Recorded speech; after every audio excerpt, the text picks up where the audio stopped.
John Blodgett, District Attorney here in Essex County, and it's my pleasure to be here this morning.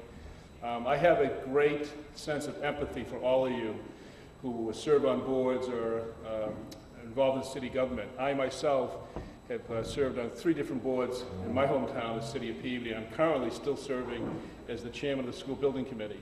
We've just built 2 elementary schools and we're renovating a high school.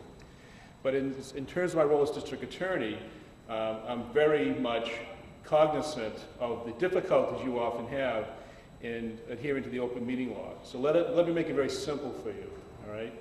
And that is, always start with the premise that meetings shall be, and that's what the statute calls for, that's chapter 39, shall be open to the public.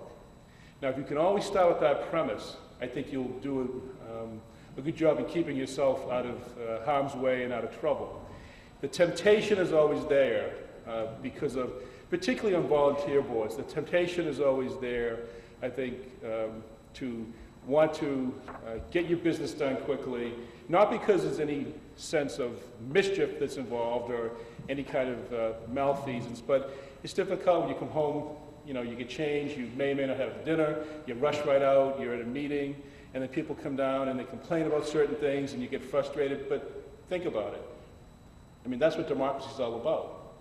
And our legislature, I think in its wisdom, passed the law, the open meeting law, which says that everybody has a right to know what's going on in its community with respect to governmental bodies and governmental work. Everybody has a right to be present. Now, there are very limited exceptions to the rule in terms of executive session.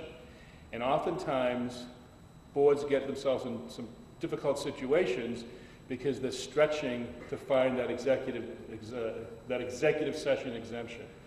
And Tom Donovan from my office, who handled a flood of open meeting law requests since January of this year when I took office, will talk to you about those exemptions, and we'll both answer any questions you have.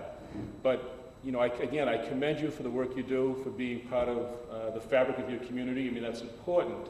But again, always remember that meetings ought to be open, meetings have to be accessible to the public, and when that happens, quite frankly, that it makes for better government. It makes for more participation and better decision making.